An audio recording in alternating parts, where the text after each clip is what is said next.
Science shows that the more mindful that you are, the better you will live in life.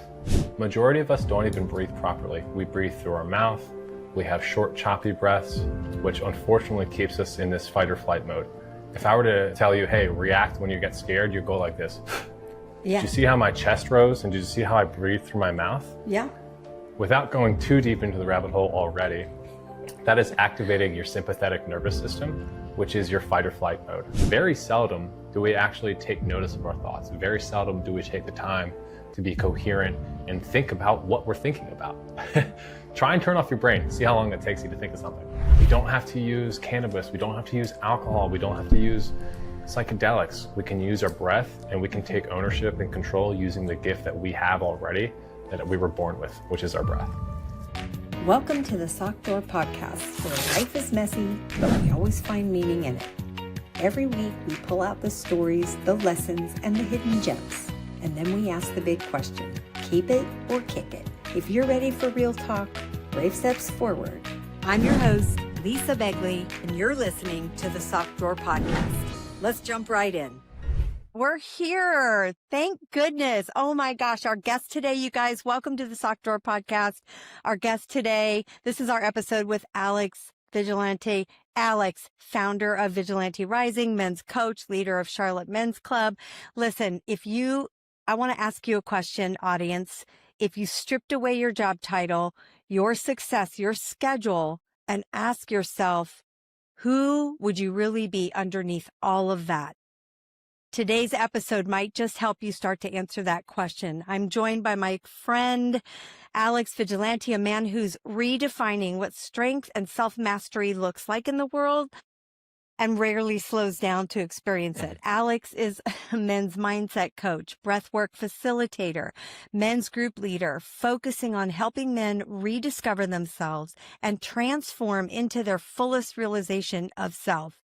After more than a decade leading in the corporate world, Alex now channels his experience and his expertise into purpose, guiding men to breathe deeper, reconnect with their inner strength, and rise with intention into the person they have within. Through Vigilante Rising and the Charlotte's Men's Wellness Club, Alex, he is focused on being the change he wishes to see in the world, and he is committed to a life of service for others. Welcome, Alex. Thank you for being here. Awesome. Yeah. Thank you for having me. What an awesome intro. Thank you so much. That was beautiful. You are so welcome. So well deserved. I'm so excited. This, when we first put this together and started talking about it, I was like, oh my gosh, it's just a perfect fit. And you are going to be a guide and an inspiration to so many people, so many of our listeners out there wondering, like, I have all this inside of me. I know I want to do more, but I'm not even sure where to begin and what that looks like. And I think people can relate to where you're at in this. So I say, let's just dive in, right? Okay. So I want to ask you this. Let's just start out and then I know we can go down the rabbit hole pretty quickly, which is yes, great. We can. Yeah. So you've spent years helping others succeed in business. What was the moment you realized your real work was going to be helping men become the best versions of themselves? Tell us about that. I'd say it wasn't just one moment. I think it was an evolution. That beautiful intro you talked about, introspection, looking inward, taking the time to identify what my unique skills and gifts and traits are over the world. I'd say it was the culmination over the last 3 years of what I call Alex's personal enlightenment journey. Yeah. And it started with focusing specifically on my physical health and focusing on my fitness and ensuring that I'm strong and I'm able to have a life of longevity and vitality. And once you start working on the body, the mind and spirit is just a natural cause or a natural flow afterwards. So I wouldn't say it was one specific moment, Lisa. I think it was starting with working on my physical appearance and recognizing that's only one facet of who I am as a being. But that was the key, I would say, moment in my life where I realized I can look inward and I can be more than who I was. And I can take off the mask that I've been wearing for the past however many years of my life, which dovetailed into me looking inward, spending time reading psychology books, asking myself the really deep, hard questions that a lot of us just never have like the opportunity to do because we're so guns blazing, so fast, hustle culture. I finally just slowed down and I started listening to myself. But I'd say it started with the focus and the intent to work on my physical body first before going to my mind and my spirit. And how would you say working on your physical body has, like, what brought that to breath work? Yeah. So it started because my wife and I got pregnant, and I knew that I wanted to be the best shape for my child. And I knew that I wanted to set an example for how I envision, and it's not that I demand others, but how I envision like the best life looks like. And as part of my physical fitness, I started walking. I started going for walks without any music, without any podcasts on. I just would walk in nature. And I was like, man, I feel really damn good doing this. I should do more of these things. Yeah. And then it was a natural evolution into what else can I do to make me feel good? And that led to me taking my personal development sincerely. It led to me looking inward, like I mentioned previously, and then because I started investing in myself from a physical program, I was able to come across and cross paths with some individuals who in a prior life were in the corporate setting. And I want to give a quick shout out to Victoria Maurer with, she was the person who I actually reached out to. She's called the Holistic High Performer. That's what she does. So she helps high performing individuals calm their mind. And the Nice. modality that she used was breath work. So Mhm. I reached out to her in January of 2025. And I was like, hey, I've been following your journey all the way from Big Four public accounting. Now you're doing these corporate retreats and you're helping people who are habitual, always on, have an opportunity to drop into their mind and body. And I was like, I want some of this. Like, what do you got? Yeah. What are you selling? So I reached out to her and she was like, hey, you should think about trying my breathwork course. And that single-handedly was probably one of the best investments I had made over the past few years of my life, Really? because that opportunity was that gave me the opportunity to turn off my thinking brain and really start building that connection between my active conscious brain and what's happening in my subconscious. Mm. From there, that was kind of like the catalyst to, that was in what, January, February. So the last 9, 10 months, that was the catalyst that then pushed me into looking into what I can do and stepping into my personal power and how I can impact others. And I wouldn't have gotten here if it weren't for her course and for her being so generous and gracious with her gifts. And it was a reminder to me of, we all have gifts in the world and we need to share them with the world because people rely on it. And if we don't get out of our own way, we will never have the opportunity to do the good that I believe we are all called to do. So hopefully that answers your question. So good. Yes, it absolutely does. And more in breath for the listeners new maybe to breath work. Yeah. What does it really mean and how can it change how we think, feel, and lead? Yeah. I think there's two things that come to mind immediately. The first is just being conscious of your breath. Majority of us don't even breathe properly. We breathe through our mouth. We have short, choppy breaths, which unfortunately keeps us in this fight or flight mode. If I were to tell you, hey, react when you get scared, you go like this. Yeah. Did you see how my chest rose? And did you see how I breathe through my mouth? Yeah. Without going too deep into the rabbit hole already, that is activating your sympathetic nervous system, which is your fight or flight mode. And that's what we as humans have to help respond to stressors in our life. Many years ago, we were fighting lions and tigers and we needed to activate our energy. But today, we don't need to live in that modality or that way of living. And the very first thing for me is just being conscious of how you breathe in the first place. So being able to foundationally breathe in through your nose to the bottom of your belly, to the top of your chest, to the top of the crown, giving a brief pause at the top, and then exhaling. When you do that, you're actually activating your parasympathetic nervous system because it's connected to the bottom of your lungs. And if you never give yourself or your body the opportunity to fully breathe deeply, you're never going to bring that energy down to the bottom of your lungs and activate what we call the rest and digest. That's where we're more calming. That's where we're more compassionate. That's where we're able to deal with micro stressors throughout the day. And that to me was a really big wake up call. You've been in traffic. You've been cut off by someone. If we are in a fight or flight mode, we're likely to honk the horn, flip them off, say some words that we probably don't often say. Yeah. And we're probably slowed to react actually because we're so frustrated. But if we're in a parasympathetic state and if we're calm in mind, we are much more accepting And that little micro stressor doesn't bother us as much. And when you can remove those micro stressors from your day to day, when you come home from your busy corporate high performing life, you don't project your feelings of frustrations onto your partner, onto your child, onto the people who care about you most. So that's a long winded answer of talking about being conscious of how we breathe in the first place.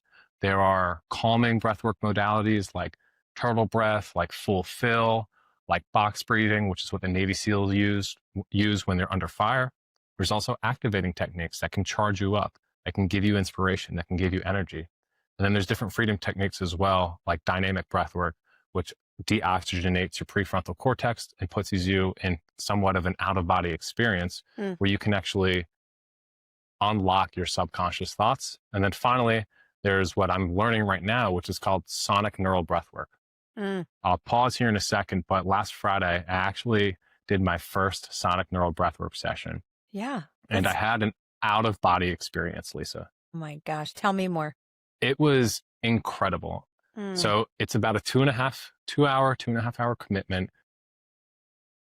I think every single person could get value from this, but I think specifically and where I'm trying to help is that high performing man who's just entering fatherhood, who's got a million miles an hour going on in his head, a million things happening, and he doesn't have an opportunity to turn off his thinking brain.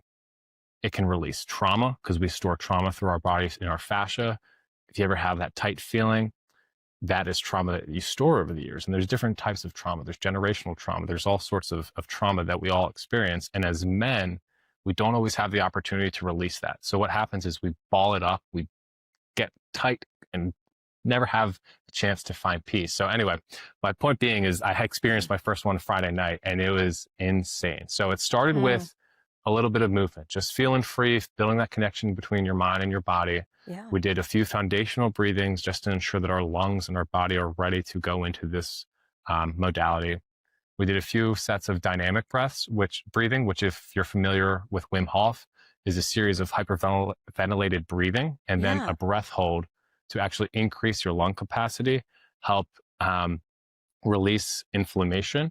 And then we jumped into the sonic neural breathwork, and it blew my mind. I was laying on my back in my office right here. I had a blanket over my head. I had my Bose noise canceling headphones on, and I had an eye mask over my eyes.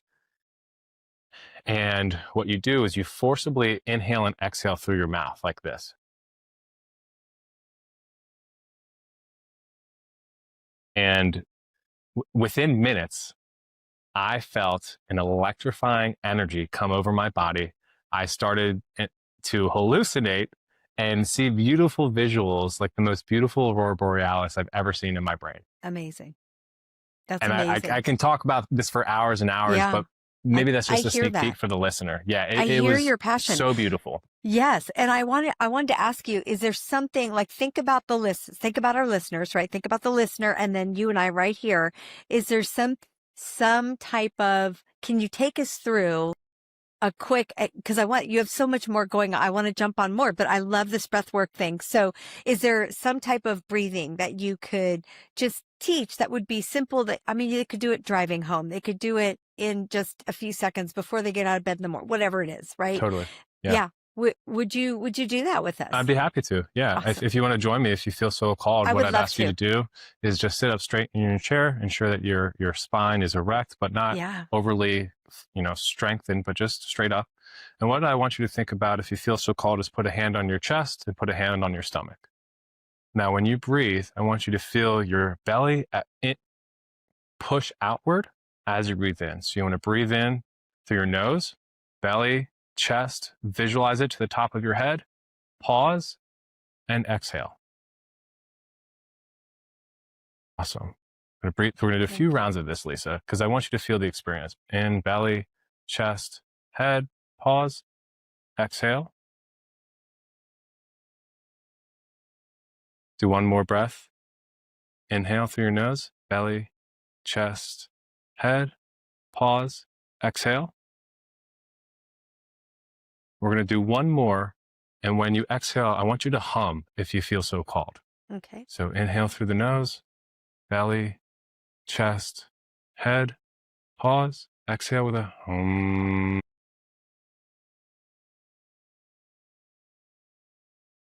Beautiful. How do you Love it. feel? Peaceful. Yeah. Yeah. So there's a few things happening in our physiology that, as mentioned earlier, we're activating our parasympathetic nervous system. We're also touching on our vagus nerve, which is the largest nerve in the body. And that frequency that we create through that hum and that Yeah. ohm actually activates our vagus nerve, which has a calming and releasing effect. So if there's one thing I want our listeners to know is that your breath is available to you anytime, anywhere, any place. If you're sitting in the doctor's office and you have 5 minutes, try putting your phone down and just try spending 5 minutes just breathing like I just shared with Lisa. Spend a few minutes to be conscious of how you breathe. Feel it draw to the bottom of your lungs, to your belly, to your chest. Visualize it coming to the top of your crown of your head. Give a brief pause and exhale. If you're embarrassed, you don't have to do the ohm audibly. There are other ways to do that, but just a sigh and an opportunity to just find peace and calm amidst such a busy world. That's one thing I hope the listeners can walk away from in a I simple love that. practice that they can do in their day to day. That is so amazing. And it felt like a release. Listeners, if you didn't walk through it with us, try it. I'm telling you, it just felt so calming and so good. Imagine what an entire breathwork session would feel like. And I just want to touch on that really quick. Alex has offered our listeners a consultation, one-on-one consultation, breathwork consultation, and you can DM him on his Instagram at Vigilante Rising. Find him, DM him, and he'll set it up with you. So anyway, I didn't want to, miss saying that because I think it would be such a value. I'm definitely going to do it, and it would be such a huge value to people. So, Yeah, and he'll guide you in what kind of breathing based on your situation. And Alex, please tell me if I have this wrong, but based on what you're going through or what you're experiencing, what might be the best path for breath work for you at the time or whatever. So 100%. is that right? Everybody is Okay. different, right? Awesome. There's no right or wrong answer here. The point here So is to good. build a connection, a somatic connection between your mind and your body, right? A lot of us never take the time to breathe properly. We never take the time to drop in and feel ourselves. We Yeah. only know go, go, go. And for the high performing man that I'm trying to help, this can be a cathartic experience. It can be a therapeutic experience. It can be an opportunity to find release. I'm working with a gentleman. Um, all of his releases are weightlifting, heavy labor, running. It's very much a sympathetic activity maintenance mode for him. And he never has a chance to just Mm. drop in without using substances, right? Yeah. We don't have to use cannabis. We don't have to use alcohol. We don't have to use psychedelics. We can use our breath and we can Okay. take ownership and control using the gift that we have already that we were born with, which is our breath. So good. I mean, it's so funny you say that because ultimately, and I know we've talked about this, like people think that the release, and I know there's some level of it, and I'm sure you can Totally. explain this a little better. People think of release as like, I have to go, lift weights for an hour, or I have to run for an hour or 30 minutes. And that I'm sure there's some level of release that comes with that, but holy moly, to hear the power of breath work and what it can do for you and combining that with maybe, I don't know, do you think, would you change the way you're working out or how you're working out if you combine it with breath work, or would you keep that, add breath? What would you recommend? The great paradox of breathing is the less you breathe, the better the impact. So if I'm a business person, I'm using breathwork to help me get prepared for meetings. I'm using breathwork to help calm my nervous system before a big presentation. If See, I'm an athlete, I'm training my lung capacity by using a breath hold to increase the amount of oxygen that I can fuel in my lungs. There are mm, so many benefits for every single person. But when you just say, oh, yeah, we're working on breathwork, people don't understand the impact that it has to me. yeah. Um, there have been studies that have shown that one of the biggest indicators of a long and healthy life is your lung capacity.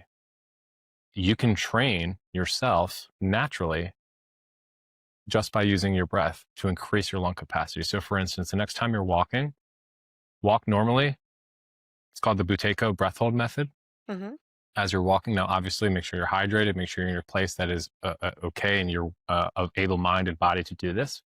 But walk, hold your nose, and see how many paces you can get.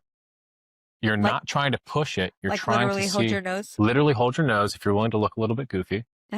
And that's the biggest thing here is if you're willing to look a little bit goofy, the benefits are so Always. crazy, Okay. right? And that's all you need to do. And Mhm. it takes a little bit of practice, but we're not pushing it to see how long we can hold our breath. We're identifying how many seconds can we hold our breath before we feel that natural response to breathe. So I just did, it's called a blood oxygen level test. And I just did mine last night after about 4 to 5 weeks of practicing. And I was about 15, 16 seconds.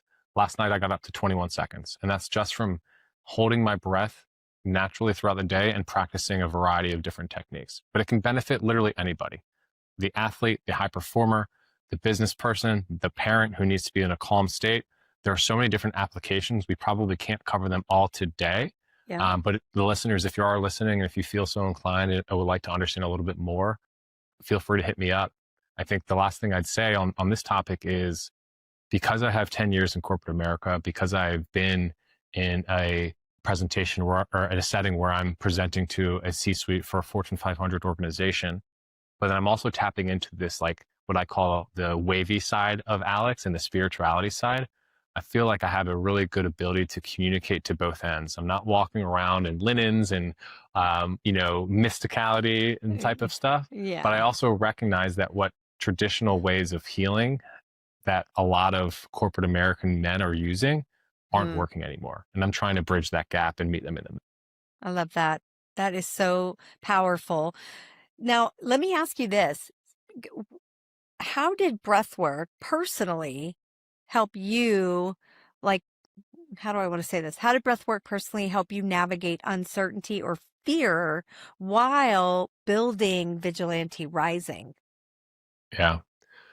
Whew. This is a tough one to answer because of the length that it's going to take me, but I'm going to try to do my best in a short response. Listen. I mentioned Victoria's class earlier this year that I took. One of the coolest things that I think happens is, as mentioned earlier, you can turn off your thinking brain and you can really have a conversation with your subconscious being of who you are. And Carl Jung talks about the psyche and how a lot of us don't actually look inward and understand who we are. We don't ask ourselves the difficult questions. So breathwork helped me and was a catalyst for me to start actually looking inward. As mentioned earlier, I was on part, doing this 3-year introspection journey, which started with the physical fitness, going for long walks, thinking with my thoughts. Very seldom do we actually take notice of our thoughts. Very seldom do we take the time to be coherent and think about what we're thinking about. Try and turn off your brain. See how long it takes you to think of something. It's like seconds. So what Victoria did, which was really cool, is she combined a little bit of IFS parts work, which is Dick Schwartz, a psychologist who helped coin the term, and she used some neurolinguistic programming during our breath work course to help create some ideas for us to be able to have some of these conversations with ourselves. So that was like the first thing. And what it did for me is it helped me realize that I was chasing external measures of validation. I was chasing, and my daughter is knocking on the door right now. So if she runs on in, you might see that. That is okay. This is life. And even that's an example, right? Yeah. Like the more that you can be willing to accept the uncertainty and just surrender to the things that are happening to you and not be frustrated and reactive, the better you're going to walk through life and the more doors that are open for you. So she invited us to do some parts work, and what I realized is I got hurt playing college football. So football was a large part of who I was in a prior life. I played from the time I was 8 all the way till 21, 22 years old. And I earned the starting job when I was a sophomore in college. I played 2 games. I got hurt. I never played again. After I got hurt, I went into a deep depression. I was in college. I was smoking a bunch of weed, playing a bunch of video games, not going to class. I actually got kicked off the football team after I got hurt and wasn't able to play anymore. My coach suspended me. So I told myself, well, I guess I didn't know I told myself, but at that point I changed my major and I told myself upon graduation that I was going to pick a career in an industry that was visibly successful so that no one could tell me that I wasn't successful. I only learned that I did that subconsciously 10 years later at the age of 32 in a breathwork session where we started identifying why we are the way we are. I wouldn't have Mm, gotten that unlock if I had not gone through that breathwork session. That was one of the wow. most powerful things because what I realized is I was a 20-year-old hurt little boy that didn't want to feel like that ever again. So I made decisions consciously to support my subconscious mind of going into a career in sales where there's stack rankings, there's metrics, there's earnings, there's commissions. No one could tell me I wasn't successful because Right. I was. I was earning a lot of money. But I looked up 10 years later and I realized I'm chasing these Mario coins for no other reason than other people, not because I want to do it. And that was the most eye opening experience. And that is what started like propelling me to start looking inward and realize like, what do I love to do? How can I spend more time doing it? And while I'm still in corporate America and while I'm still making the most of what I have to do here, Yeah. my goals are eventually to leave and do what I'm doing now full time. Yeah. And I'm finding peace in the journey and I'm accepting the fact that I'm bridging the gap and I'm transitioning away from who I was into the power of who I can be. It's been a long road. It took me Yeah. 32 years to figure this out, but I wouldn't have gotten here without breath work. And that's Yeah. the power of it. So powerful. And I can't wait to dive into it with you offline as well. Mhm. And I know so many of our listeners will be intrigued by this information and want to reach out for sure. So let's kind of switch gears here just a little bit. I feel like what you're doing is building a brotherhood, right? So Yes. tell us a little bit more about Vigilante Rising. I love the name. Obviously, your name just fit right in there, which was great, like a puzzle piece put together. What inspired it? I mean, I guess what kind of transformation are you witnessing with some of the men that you've worked with so far? Yeah.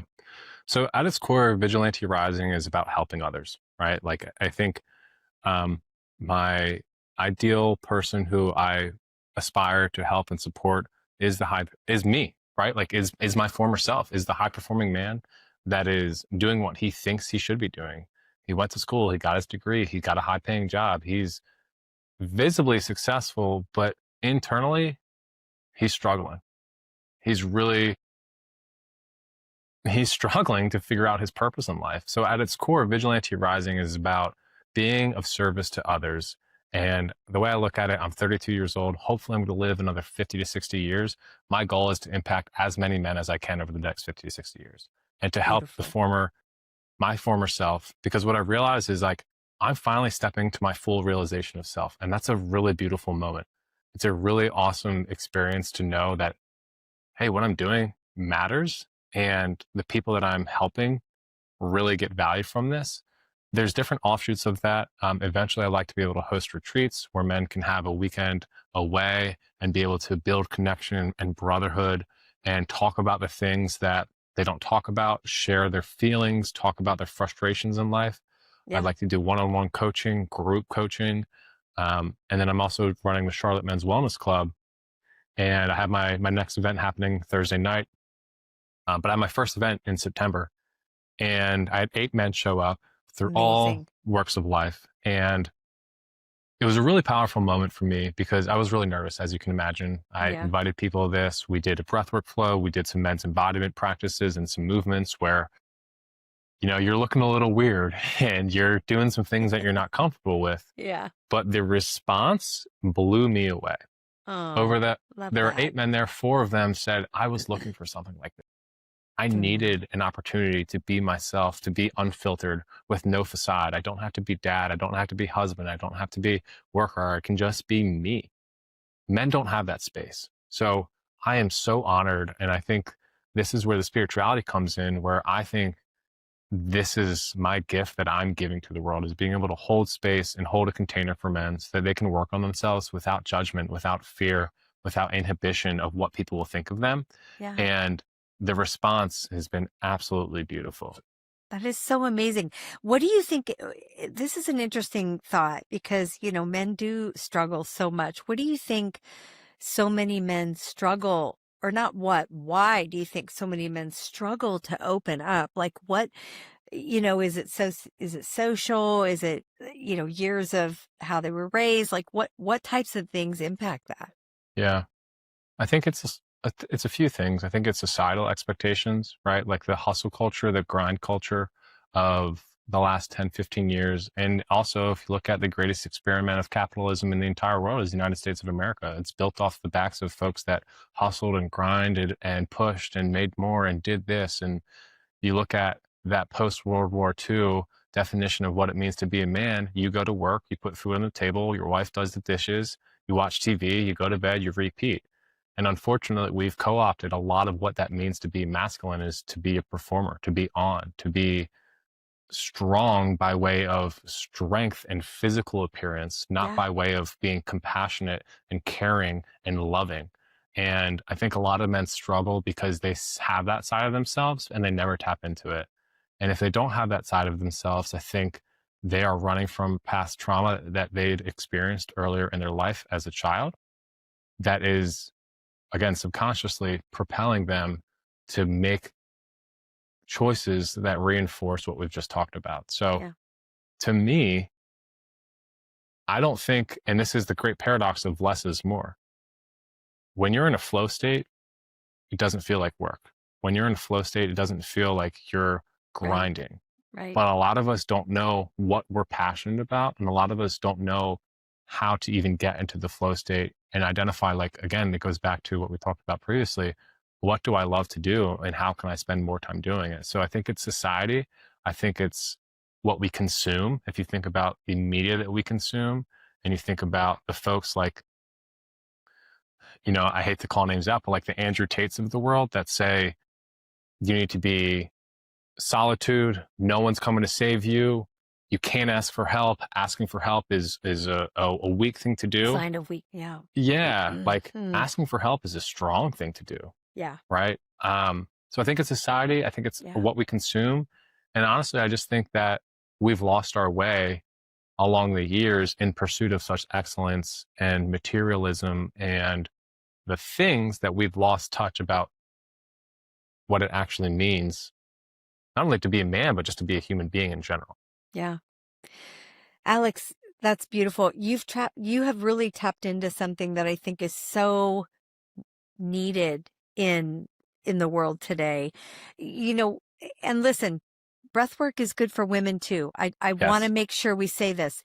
Um, and I'm inspired to learn more about it and fit it into my everyday. And I hope women listening will take this as well. But here's the thing. There's always women's retreats. I mean, it's Hmm. such a common thing for women to have these outlets, girls' trips, women's Yes. retreats, things like that, church retreats, all the different types of things and activities and availability out there for women to just be able to regroup Yeah. and find peace and all of the Yeah. things. It's rare to find. It's not, it's just not as well known to have a men's group. I mean, there's plenty of men's groups out there, but to tap into what you're tapping into and giving them a very non-judgment space, a free space to be able to just be and be them and feel comfortable to do that is just so powerful and so I just respect it, and Thank I'm you. so happy to hear you doing this. How is there something small or specific that you could share with us? Like, how do you help men break through that barrier? What's kind of the steps to get there? Yeah. It starts with being conscious of who you are. And I think as I think about like my four-phased approach, the way I categorize it is first you need to awaken your inner being, right? A lot of us aren't even conscious of how we walk through life. We're not aware of how we spend our energy. The person that we don't hold the door for, they could have really relied on us holding the door for them. The flippant remark that we made to our spouse, they probably didn't want to hear that. But we walk through life, we're not even aware of the things that we do there. So the very first step is becoming conscious of who you are, your actions, your behaviors, your thoughts, taking the time to look inward and ask, why am I the way I am? And that's why I categorize it under awaken. From there, the second phase in my pillar and approach is identify. What do I want in life? Now that part, that is really difficult part. Yes. Yeah. Awaken and then identify what you want in life. That's where I spend a lot of my time with folks is trying to identify who you actually are and what you want to become. Yeah. From then, I help individuals embody who they want to be. Yeah. Right? If you want to be this individual, you have to make changes in your actions and your day-to-day thoughts, behaviors, and actions to be that individual. And that's when I talk about embodiment. That's what I mean. And then from there, it's about integrating. So those are my 4 pillars of my approach to coaching men specifically: awaken, identify, embody, and then integrate. Now that might be a separate podcast where we talk about how I Yeah. go deep within those 4. But I'd say Yeah. the very first 2 ones, awaken who you are as an individual, becoming conscious of who you are and how you Mhm. walk through life, and then identifying what you want in life and how I Mm, can help you get there. love I'm that. I'm I'm no special man. I'm just a man that figured out a couple things. I don't know it all, but I know enough to help. And the way I look at it is I'm an instrument to do God's work. That's Mm, all it is. The life love of that. service, it's not about me. It's about helping others get out of their own way, because I think we all have a unique spark within us to do great things. But unfortunately, we get in our own way through self sabotage or through societal expectations or through what people think about us or through these barriers that we subconsciously create for ourselves without even knowing it. Yeah. So my job as a men's coach is to help people remove that cage and unlock their higher being and their Mm, higher potential of becoming their fullest realization of self. amazing. If you haven't figured it out, listeners, by now, Alex is just a natural connector. That's one of his gifts. He has many, but this is one of his gifts. And Alex, you said it before, the point of living is giving. Yes. What Fast forward now, and thank you for being vulnerable and sharing the story of back in college and football and all that took place. But what does that mean to you now? Yeah. Yeah. It's a great question. I think a lot of us think the point of living is accumulation, a 6-figure salary, a new car, a new house. But if you look back in history, nothing has changed but our clothes. The Stoics talked about this. Charles Wagner in 1895, in the peak of industrialization, talked about how the focus on accumulation and materialism leads to moral decay. But we lose sight of what it means to be human beings. When I say that the point of living is giving, I mean giving, and this is specific to a man because this is part of my view on masculinity. But at a certain point, you have an obligation to live in surplus. Professor Scott Galloway talks about this. If you guys haven't listened, Prof G is a great podcast, and he talks about masculinity as being a life of surplus. Um, that is what I mean by living is giving. How can you use your gifts to benefit others? You don't have to have wealth by way of monetary wealth to live abundantly. If you want abundance, you must live abundantly. In order to live abundantly, you must give your gifts to others. So that could be a smile, that could be a caress, that could be a checking in with your homies who you haven't spoken to for a few years. That could be being a resource, a shoulder to cry on. That could be just sitting with a friend and holding space for them and letting them be messy, letting them cry on your shoulder. That could be cooking a meal for your neighbor when his wife is up in the Northeast for a week and he's got all 5 kids by himself, right? Yeah. There are so many different ways that you can give to others. And when you give to others, the universe is going to conspire to give back to you.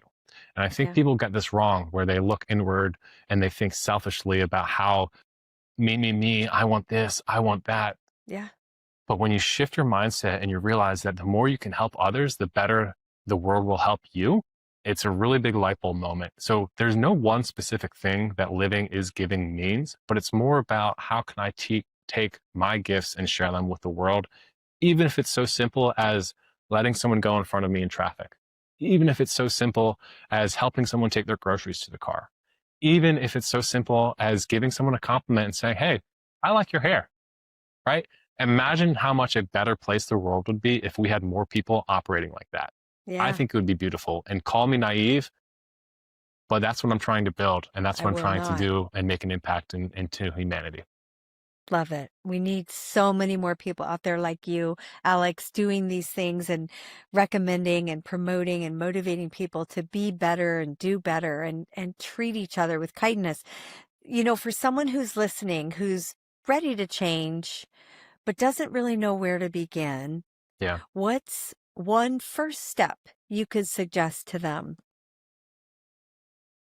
Invest 10 minutes every single day. The very first thing in order to become conscious of yourself is to be able to drop into yourself, right? When you wake up in the morning, think about how we start our day. We pull up our phone, we look at the news from before, we listen to a podcast, we go and listen, we watch TV, we go to work, we look at we start our day with a small screen, we look at a medium sized screen, and then we look at a big screen at the end of the day. We never have an opportunity to just be with ourselves. So Not thought of it invest. like that. Yeah, It's right. true. It's kind of It's scary to so think true. about it, right? Hadn't even thought about that's so As we're speaking true. on a screen. Yeah. Yeah. And they're ubiquitous, right? It's just part Yeah. of how we live. Yeah. But I Yeah. think as we have advanced so much as a human species, as we have effectively like figured it out, like now we are playing God with AI and Yeah. we're trying to recreate sentience. And that's a whole other rabbit hole with which we might have not have time to talk through today. But point being is take 10 minutes every single day and just do nothing but breathe. Yeah. And just, if you feel so inclined, keep a journal nearby. If you have thoughts that come to your brain, write them down. Do that for a week and then review and recap what you wrote, what you experienced. And you're going to have some pretty mind blowing results. So if that's one thing I'd ask the listeners to do is just invest 10 minutes of every day and no phones, no distractions, no notifications, just you and your breath, and allow yourself to feel. Don't judge, just accept and surrender to those 10 minutes. Don't check your phone for the timer. Set a timer for 10 minutes. Don't check at 7 minutes. You'll get to those 10 minutes whether you look or not. The point being is to spend time and be mindful. Science shows that the more mindful that you are, the better you will live in life. Mm. It's an irrefutable fact. And if you need me to fact check, I can go and provide you with the resources, but I think the listeners can do that on their own. That is what I would say. I can't imagine there's anybody, especially with our listeners. First of all, I'm gonna claim that as our tiny dare today, right? We have a section on every episode where we ask our guests to give our listeners just one actionable step that they could take to add into their day that would help improve day to day. And that's it's so beautiful. It's perfect. Like just 10 minutes. It's not hard to do. You can find 10 minutes in your day. So listeners, hear Alex saying that and do it. And a 10-minute timer is a great idea. Just put your phone down, put everything down, sit, close your eyes, go somewhere peaceful, and just, if you have to even sit in your car. I mean, Yeah. I've done that where I just Totally. sit in my car, close my eyes in the garage, so whatever it takes to get away from whatever's happening. Now, I want to just ask you one more question. You're known, Alex, for connecting easily with people. Where does that come from? And, how do you keep your energy grounded while Yeah. serving others? Oh my gosh, I have not thought of this. So I'm going to think of it live in the moment. I love it. Take your time. I want you to be, Yeah. kind of introspective about it because you have a gift, right? Yeah. Your Thank you. gift is just so easy to be with, so easy to talk to, and to just be able to connect easily with people. And Thank you. yeah, it's wonderful. And I'm just curious, like, where do you think that comes from? How do you keep that energy, grounded while you're serving others? I think it's something that I was born with. Let me just admit that. I think everybody has their own unique gifts in the world. I agree. Yeah. So I think it's something that I was born with is my ability to connect with others and hold space and be a light in the world, and allow people to feel safe. So I'd say that's the first thing. I think secondarily is I cultivate that every single day by embodying what I preach. And I think that gives me the motivation to continue on when things get tough, when the world hands me a shit sandwich. Yeah. I recognize it for what it is and I move on. That doesn't mean that I don't get upset sometimes. It doesn't mean that I don't cry. That doesn't mean that I don't get frustrated. That doesn't mean that I don't have outbursts and I say things that I regret. But I have a coach myself, and Philip, hopefully if you're listening to this, you can see it live in practice. But I'm intentional every day to do my embodiment practices, to do my breathwork practices. And one thing we talked about recently is the idea of discipline. And The idea of discipline is for yourself, but it's also for others as well. Because when you get called to serve others, you better damn be ready.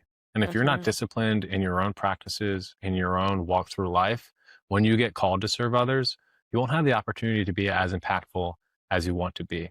Mm, So for me, I think just to recap, I think I was born with these gifts and I recognize that, but yeah. I also cultivate that by being really conscious of the words that I use, being really conscious of the thoughts that enter my brain and my behaviors in life.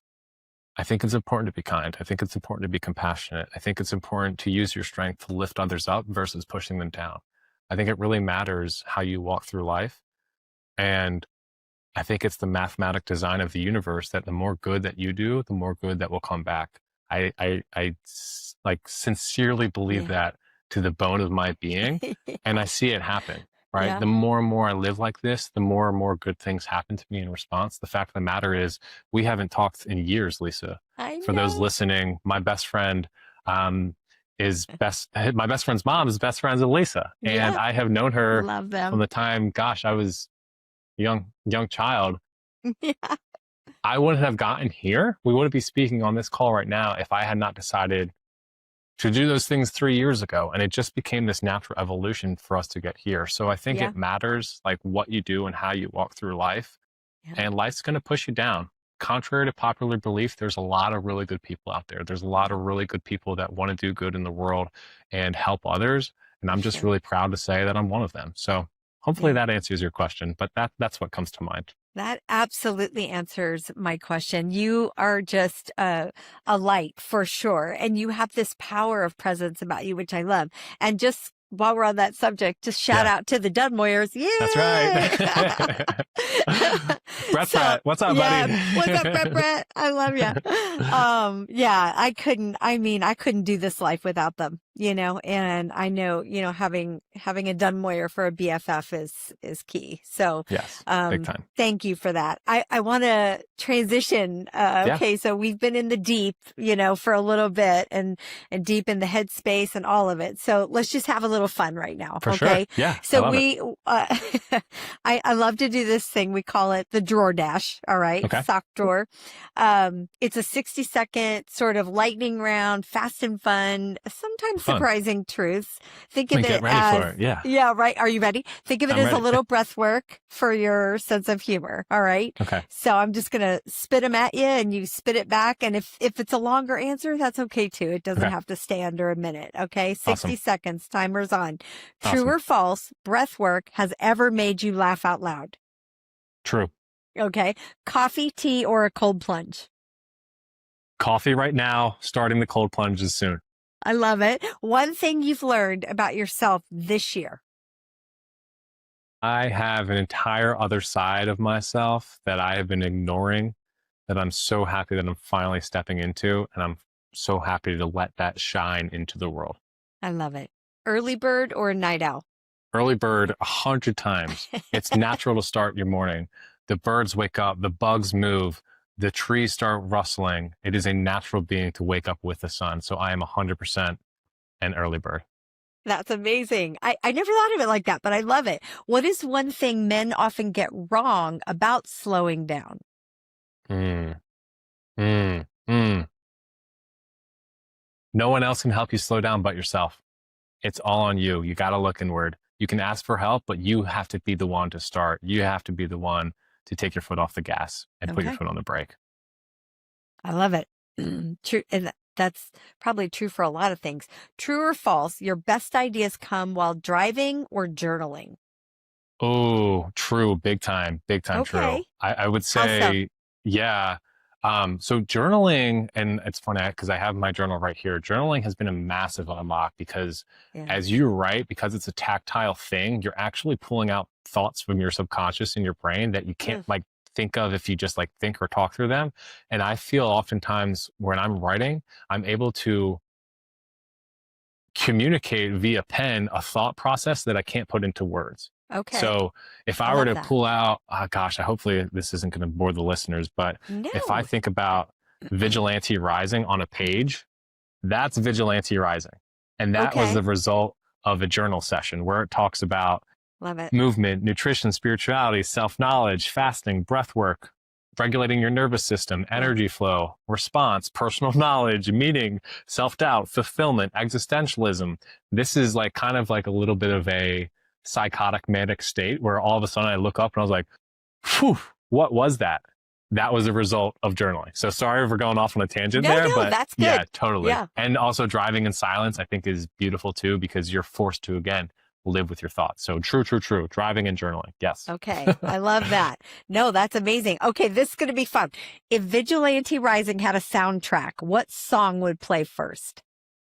War Pigs by Black Sabbath. Okay.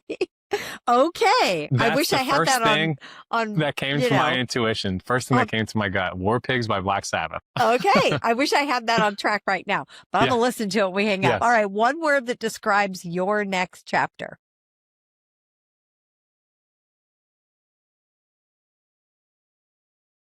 Purposeful. Oh, I love that. Perfect. Yep. Perfect. Purposeful. You know, Alex, thank you so much for reminding us that transformation doesn't always start with doing more. Sometimes it just starts with breathing and breathing better. Yeah. And listeners, listen, here's the thing. We did the tiny dare, 10 minutes of silence each day, set a timer, do that. You can follow Alex and his work at Vigilante Rising and learn more about the Charlotte Men's Wellness Club, which we didn't, give me a little insight to that real quick, because I want to hear a little bit more about that, especially for our listeners who are in Charlotte. Where can they connect with you? Yeah. Right now, you can still hit me up on my Instagram at Vigilante Rising. That's where I post all of my content. It's where I like really shine as like who I am as my authentic self. I talk about fatherhood, masculinity, breath work, being the change you wish to see, leading a simple but meaningful life. Charlotte Men's Wellness Club came about because I started thinking for 10 minutes every single day, and I focused on my breath. And if the listener is listening and they've now done it for a week, the next thing I ask you to think about, if you feel so inclined, is to think about what you love to do and how you can spend more time doing it. And that's from The Big Leap by Gay Hendricks, which I would ask the listener. Every single person can get value from that, and we can talk about that at a separate point. But that was the result of me spending time thinking about what I love to do and how I can spend more time doing it. I love to learn about others. I love to connect. I love to mentor. I love to coach. I love to be an instrument to help do good in the world. And I thought to myself, how can I do more of that? I can hold space and I can build a container in my local community and make an impact. My dad raised me to say, don't complain about it, be about it. Be the change you wish to see. So I told myself, if I want to be this change, then I need to act on that. And I started Charlotte Men's Wellness Club, and it's off and running. We have about 10 guys that commit to it monthly. My goal is to keep it slow, keep it organic. We do some really good work in it. We have our next meetup this Thursday, October 23rd. By the time this comes out, it probably won't be available. Keep an eye out for the next month. Keep an eye out for the next one in November. Love it. Absolutely. Yeah, but if you're interested, if you know someone that is in the Charlotte Metro that could get value from embodying what it means to be a man, feeling empowered to work on themselves and awaken themselves, becoming conscious of how they walk through life. If you're looking for brotherhood and connection, I invite you to hit me up and learn a little bit more about the Charlotte Men's Wellness Club. Love it. I love it. And just for our SDP listeners, you can send him a DM, as we talked about earlier, and request a breathwork consultation with him, and he will work through that with you. And remember, here's the thing. First of all, before I say this, I want to say thank you, Alex, for doing this with me today. Thank you for being here. You are a light in the world, and I'm so grateful to God and the universe to have brought us back, kind of full circle back around after so many years, you know? Listen, listeners, remember the best ROI in life isn't return on investment. It's return on intention. So until next time, keep breathing, keep growing, and keep finding what still fits in your sock drawer, right? What's meaningful to you. All right. See ya. Beautiful. All right, Sock Drawer family, that's a wrap on today's Drawer Dump. Big thanks to our guests for sharing their story and their heart with us. Until next time.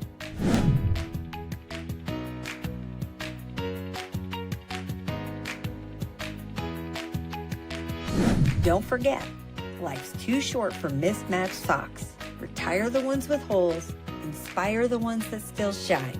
See you soon.